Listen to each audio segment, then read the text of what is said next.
ಮಟ್ಟದ ಸ್ಲಂ ಜನರ ಬೃಹತ್ ಸಮಾವೇಶ ಹಾಗೂ ಸಾಂಸ್ಕೃತಿಕ ಹಬ್ಬ. ಸ್ಲಂ ಜನಾಂದೋಲನ ಸಮಿತಿ, ಕೊಳಚೆ ನಿವಾಸಿಗಳ ಹಿತರಕ್ಷಣಾ ಸಮಿತಿ ಸಹಯೋಗದಲ್ಲಿ ಸ್ಲಂ ನಿವಾಸಿಗಳ ಸಮಾವೇಶ ಹಾಗೂ ಸ್ಲಂ ಹಬ್ಬವನ್ನು ಹಮ್ಮಿಕೊಳ್ಳಲಾಗಿತ್ತು. ಗದಗ ನಗರದ ಅಂಬೇಡ್ಕರ್ ಭವನದಲ್ಲಿ ನಡೆದ ಕಾರ್ಯಕ್ರಮಕ್ಕೆ ಪರಿಷತ್ ಸದಸ್ಯ ಎಸ್.ವಿ. ಸಂಕನೂರು ಚಾಲನೆ ನೀಡಿದರು. ರಾಜ್ಯ ಸರ್ಕಾರ ಇರಬಹುದು, ಕೇಂದ್ರ ಸರ್ಕಾರ ಇರಬಹುದು, ಏನೇನೂ ಮೂಲಭೂತ ಸೌಕರ್ಯಗಳನ್ನು ಇದಾವೋ ಅವೆಲ್ಲವನ್ನ ಕೊಡಬೇಕು. ಗಟಾರ್ ಆಗಿರಬಹುದು, ರೋಡ್ ಆಗಿರಬಹುದು, ಬೀದಿ ದೀಪ, ಲೈಟ್ ಆಗಿರಬಹುದು, ಇವೆಲ್ಲವನ್ನ ಕೊಡಲೇಬೇಕು.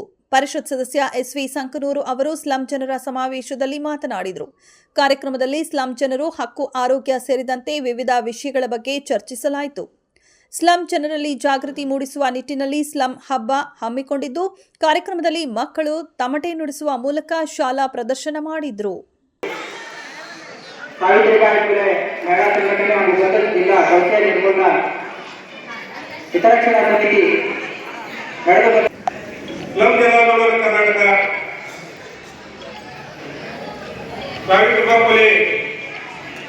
ಮಹಿಳಾ ಸಂಘಟನೆಯ ನೇತೃತ್ವದಲ್ಲಿ ಇವತ್ತು ಉಗಾದಿ ಮಟ್ಟದ ಸಾಂಸ್ಕೃತಿಕ ಹಬ್ಬ ನಮ್ಮ ಸ್ಲಂಗಳಲ್ಲಿ ಇರ್ತಕ್ಕಂಥ ಕಲಾತಂಡಗಳ ಇವತ್ತು ಕಾರ್ಯಕ್ರಮ ಮಾಡ್ತಾ ಇದ್ದೀವಿ. ಈ ಕಾರ್ಯಕ್ರಮಕ್ಕೆ ಅಧಿಕೃತವಾಗಿ ಉದ್ಘಾಟನೆ ಮಾಡಿ ಚಾಲನೆ ನೀಡಿದಂತ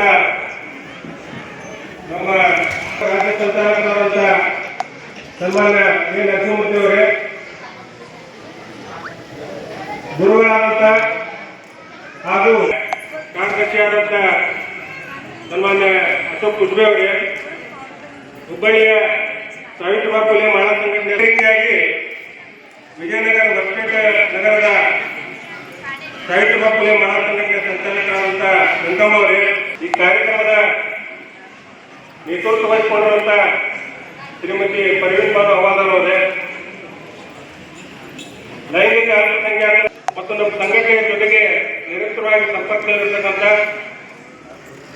ಜಿಲ್ಲಾಧ್ಯಕ್ಷರಾದಂಥ ಸ್ಲಂ ಪ್ರದೇಶದ ಸುಡ್ಗಾಡುತ್ತಿದ್ದ ಸಮಾಜದ ಹಿರಿಯರಾದಂಥ ಲಕ್ಷ್ಮಣ್ ಡೊಕ್ಕಣ್ಣವರವರೇ, ವೆಂಕಟೇಶ್ವರವರೇ, ಸದಾ ನಮ್ಮ ಜೊತೆಗಿದ್ದು ಪ್ರತಿಯೊಂದು ಕಾರ್ಯಕ್ರಮಕ್ಕೆ ಸದಾ ನಮ್ಮ ಜೊತೆಗೆ ಕೈಗೊಂಡಿರ್ತಕ್ಕಂಥ ಗುರುಗಳಾದಂಥ ಮತ್ತು ಪ್ರಗತಿಪಡಿಸಿದ ರೈತರಾದಂಥ ಸನ್ಮಾನ್ಯ ಫಾರೂಕ್ ಹುಬ್ಬಳ್ಳಿ ಅವರೇ ಮತ್ತು ಬೀದಿ ಬದಿ ವ್ಯಾಪಾರ ಸಂಘಟನೆಯ ಗದಗ ಜಿಲ್ಲಾ ಸ್ಲಂ ಸಮಿತಿ ಕೂಡ ಸುಮಾರು 2007ರಿಂದ ನಿರಂತರವಾಗಿ ಸ್ಲಂ ಜನರ ಪರವಾಗಿ, ಸ್ಲಂ ಜನರ ಸಾಮಾಜಿಕ ನ್ಯಾಯ ಮತ್ತು ಸಮಾನತೆಗಾಗಿ ನಿರಂತರ ಹೋರಾಟಗಳನ್ನು ನಡೆಸುವ ಮೂಲಕ ಈ ಒಂದು ಗದಗ ಜಿಲ್ಲೆಯಲ್ಲಿ ಒಂದು ಬಲಿಷ್ಠವಾದ ಸಂಘಟನೆ ಕಟ್ಟಬೇಕು ಅಂತೇಳಿ ನಮ್ಮ ಸಂಘಟನೆ ಪದಾಧಿಕಾರಿಗಳು ಕೆಲಸ ಮಾಡ್ತಾ ಇದ್ದೀವಿ. ನಮ್ಮ ಈ ಒಂದು ಸಂಘಟನೆಯ ಬಲವರ್ಧನೆಗಾಗಿ, ಬಲಿಷ್ಠತೆಗಾಗಿ ಸದಾ ನಮ್ಮ ಜೊತೆಗೆ ಮಾರ್ಗದರ್ಶನ ಮಾಡುವ ಜೊತೆಗೆ ಯಾವ ರೀತಿ ಈ ಹೋರಾಟಗಳಾಗಬೇಕು, ಸರ್ಕಾರದ ಯೋಜನೆಗಳು ಯಾವ ರೀತಿ ಅದಾವೆ, ಸರ್ಕಾರದಲ್ಲಿ ಇರ್ತಕ್ಕಂಥ ಜನವಿರೋಧಿ ಮತ್ತು ಜನಪರವಾಗಿರ್ತಕ್ಕಂಥ ಯೋಜನೆಗಳ ಬಗ್ಗೆ ಜಿಲ್ಲಾ ಸಮಿತಿಗಳು ಯಾವ ರೀತಿ ಕೆಲಸ ಮಾಡಬೇಕು ಅಂತೇಳಿ ನಿರಂತರವಾಗಿ ನಮ್ಮ ಜೊತೆಗೆ ಮಾರ್ಗದರ್ಶನ ಕೊಡ್ತಂತ ನಮ್ಮ ರಾಜ್ಯ ಸ್ಲಂ ಜನಾಂದೋಲನ ಕರ್ನಾಟಕ ನಮ್ಮ ಜೊತೆಗೆ ಈ ಒಂದು ಸಂಘಟನೆ ಕನಿಷ್ಠ ನಮ್ಮ ರಾಜ್ಯದಲ್ಲಿ 20 ಜಿಲ್ಲೆಗಳಲ್ಲಿ ಈ ಒಂದು ಸಂಘಟನೆ ಬೆಳಿಬೇಕಾದ್ರೆ 20 ಜಿಲ್ಲೆಗಳಲ್ಲಿ ನಮ್ಮ ಸ್ಲಂ ಜನರ ಒಂದು ಮಾಹಿತಿ ಪಡ್ಕೊಂಡು ಬಲಿಷ್ಠವಾಗಿ ಬೆಳಿಬೇಕಾದ್ರೆ ನಮ್ಮ ರಾಜ್ಯ ಸಮಿತಿ ಸ್ಲಂ ಜನಾಂದೋಲನ ಕರ್ನಾಟಕ ಅಂತೇಳಿ ಹೇಳಕ್ಕೆ ಇಷ್ಟಪಡ್ತಾ ಇದ್ದೀನಿ. ನಿರಂತರವಾಗಿ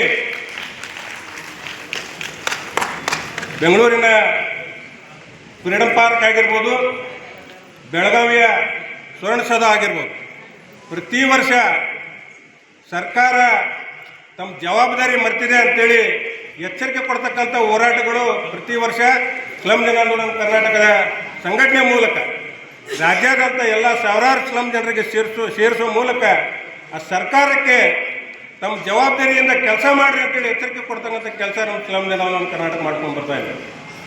ಆ ಒಂದು ಸಂದರ್ಭದಲ್ಲಿ ಅನೇಕ ಸಚಿವರ ಜೊತೆಗೆ, ಅಧಿಕಾರಿಗಳ ಜೊತೆಗೆ ನಿರಂತರವಾಗಿ ಸಭೆ ನಡೆಸುವ ಮೂಲಕ ನಮ್ಮ ರಾಜ್ಯದ ಸ್ಲಮ್ ಜನರಿಗೆ ಯಾವ ರೀತಿ ಬೇಡಿಕೆಗಳದಾವು, ಆ ಸ್ಲಮ್ ಜನರಿಗೆ ಏನು ಬೇಕು, ಆ ಸ್ಲಮ್ ಜನರು ಏನು ಬೇಡ್ತಾ ಇದ್ದಾರೆ, ಏನು ಕೇಳ್ತಾ ಇದ್ದಾರೆ, ಅವರ ಸಂವಿಧಾನಬದ್ಧ ಹಕ್ಕುಗಳಿಗೆ ತಾವು ನೀಡಬೇಕು ಅಂತೇಳಿ ನಿರಂತರವಾಗಿ ಸರ್ಕಾರದ ಜೊತೆಗೆ ಹೋರಾಟ ಮಾಡುವ ಮೂಲಕ, ಅವ್ರ ಜೊತೆಗೆ ಚರ್ಚೆ ಮಾಡುವ ಮೂಲಕ ರಾಜ್ಯದ ಸ್ಲಮ್ ಜನರಿಗೆ ಮೂಲಭೂತ ಹಕ್ಕುಗಳನ್ನು ಕೊಡಿಸುವಂಥ ಕೆಲಸ ನಮ್ಮ ಸ್ಲಮ್ ಜನಾಂದೋಲನ ಕರ್ನಾಟಕ ನಿರಂತರವಾಗಿ ಮಾಡ್ತಾ ಇದೆ.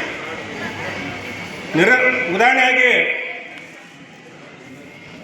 ನಮ್ಮ ಯಡಿಯೂರಪ್ಪ ಅವರ ಸರ್ಕಾರದಿಂದ ಹಿಡಿದು ಸನ್ಮಾನ್ಯ ಬಸವರಾಜ ಬೊಮ್ಮಾಯಿ ಅವರ ಸರ್ಕಾರದಿಂದ ಹಿಡಿದು ಮಾನ್ಯ ಸಿದ್ದರಾಮಯ್ಯ ಸರ್ಕಾರವರೆಗೂ ನಮ್ಮ ಸ್ಲಮ್ ಜನಾಂದೋಲನ ಕರ್ನಾಟಕ ನಿರಂತರವಾಗಿ ಈ ಸ್ಲಮ್ ಜನರ ಪರವಾಗಿ, ಸ್ಲಮ್ ಜನರ ಭೂಮಿ ಹಕ್ಕಿಗಾಗಿ, ಸ್ಲಮ್ ಜನರ ಒಂದು ಬದುಕಿಗಾಗಿ ಹೋರಾಟಗಳನ್ನು ನಡೆಸ್ತಾ ಇದ್ದೀವಿ.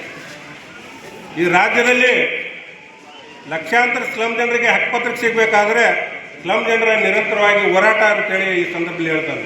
ಕೊಳಚೆ ಪ್ರದೇಶಗಳಿರ್ಬೋದು, ಕೊಳಗೇರಿ ಪ್ರದೇಶದಾಗಿರ್ಬೋದು, ಅವರು ಕೂಡ ನಮ್ಮಂಗೆ ಮನುಷ್ಯರಲ್ಲ. ಹಾಗಾಗಿ ಯಾವುದೇ ಸರ್ಕಾರ ಇರ್ಬೋದು, ಅದು ಕೇಂದ್ರ ಸರ್ಕಾರ ಇರ್ಬೋದು, ರಾಜ್ಯ ಸರ್ಕಾರ ಇರ್ಬೋದು, ಈ ಕೊಳಗೇರಿ ಪ್ರದೇಶದೊಳಗೆ ಕೊಳಚೆ ನಿವಾಸಿಗಳಿಗೆ ಏನೇನು ಮೂಲಭೂತ ಸೌಲಭ್ಯಗಳನ್ನು ಕೊಡಬೇಕು, ಎಲೆಕ್ಟ್ರಿಸಿಟಿ ಕೊಡಬೇಕು, ನೀರು ಕೊಡಬೇಕು, ವಸತಿ ಸೌಕರ್ಯ ಕೊಡಬೇಕು, ಸರಿಯಾದ ರಸ್ತೆ ಮಾಡಬೇಕು, ಗಟರ್ ಮಾಡಬೇಕು, ಎಲ್ಲ ಮೂಲಭೂತ ಸೌಲಭ್ಯಗಳನ್ನು ಕೊಡೋದು ಅದು ಕೇಂದ್ರ ಸರ್ಕಾರದ ಜವಾಬ್ದಾರಿನೇ ಐತೆ ಮತ್ತು ರಾಜ್ಯ ಸರ್ಕಾರದ ಜವಾಬ್ದಾರಿನೇ ಅದ. ಹಾಗಾಗಿ ಏನಿವತ್ತು ನೀವು ಸಮಾವೇಶ ಮಾಡ್ತಾ ಇದ್ದೀರಿ, ಬೇರೆ ಬೇರೆ ಜಿಲ್ಲೆಯಿಂದ ಬಂದಿದ್ದೀರಿ, ಗದಗೇಟ್ ಬೆಟಗೇರಿಯೊಳಗೆ ಕೂಡ ವಿವಿಧ ಸಂಘಟನೆಯವರು ತಾವೆಲ್ಲ ಸೇರಿದ್ದೀರಿ. ದಯವಿಟ್ಟು ನಾವು ವಿನಂತಿ ಮಾಡಿಕೊಂತೀನಿ ರಾಜ್ಯಾಧ್ಯಕ್ಷರಿಗೆ ಮತ್ತು ಇಲ್ಲಿ ಜಿಲ್ಲಾ ಅಧ್ಯಕ್ಷರು ಎಲ್ಲ ಪದಾಧಿಕಾರಿಗಳಿಗೆ, ಗದಗ ಬೆಟಗೇರಿಯೊಳಗೆ ಮತ್ತೇನು ಇವತ್ತು ಹಾಸ್ಪಿಟಲಿಂದ ಬಂದಾರ, ಧಾರವಾಡದಿಂದ ಬಂದಾರ, ನಿಮ್ಮ ಸ್ಲಮ್ ಏರಿಯಾದೊಳಗೆ ಏನೇನು ತೊಂದರೆಗಳಿದಾವೆ, ಕುಡಿಯ ನೀರಿನ ವ್ಯವಸ್ಥೆ ಇಲ್ವಾ, ಸರಿಯಾದ ರಸ್ತೆ ಇಲ್ವಾ, ಸರಿಯಾದ ನಿಮ್ಗೆ ಮನೆ ವಿತರಣೆ ಮಾಡಿಲ್ವಾ, ಏನಿವತ್ತು ತೊಂದರೆಗಳಿದಾವೆ, ದಯವಿಟ್ಟು ಆ ತೊಂದರೆಗಳನ್ನು ಪಟ್ಟಿ ಮಾಡಿ ನಾನು ಈ ವೇದಿಕೆ ಮೂಲಕ ನಿಮ್ಮೆಲ್ಲರ ಗಮನಕ್ಕೆ ನಾನು ತರ್ತಾ ಇದ್ದೀನಿ. ಖಂಡಿತವಾಗಿ ಮುಂಬರ್ತಕ್ಕಂಥ ಅಧಿವೇಶನದೊಳಗೆ ನೀವೇನು ಯಾವ ಸ್ಲಮ್ ಏರಿಯಾದೊಳಗೆ ಸರ್ಕಾರ ನಿಮಗೆ ಮೂಲಭೂತ ಸೌಕರ್ಯಗಳನ್ನು ಕೊಟ್ಟಿಲ್ಲ, ಆ ಎಲ್ಲ ಸೌಲಭ್ಯಗಳನ್ನು ಕೊಡುವ ರೀತಿಯೊಳಗೆ ವಿಧಾನ ಪರಿಷತ್ನೊಳಗೆ ಸಭೆಯನ್ನು ಈ ಒಂದು ವಿಷಯವನ್ನು ಮಂಡಿಸ್ತೇನೆ. ಸಂಬಂಧಪಟ್ಟಂಥ ಸಚಿವರಿಗೆ ಅದನ್ನು ಮನವರಿಕೆ ಮಾಡಿಕೊಟ್ಟು ಆ ಸೌಲಭ್ಯಗಳನ್ನು ಈಡೇರಿಸುವ ರೀತಿಯೊಳಗೆ ಪ್ರಾಮಾಣಿಕವಾದಂಥ ಪ್ರಯತ್ನ ಅಲ್ಲ, ಹೋರಾಟವನ್ನು ನಾವು ಮಾಡ್ತೇನೆ ಅಂತಕೊಂಡು ಈ ಸಂದರ್ಭದೊಳಗೆ ನಾನು ಹೇಳಲಿಕ್ಕೆ ಬಯಸ್ತಾ ಇದ್ದೇನೆ.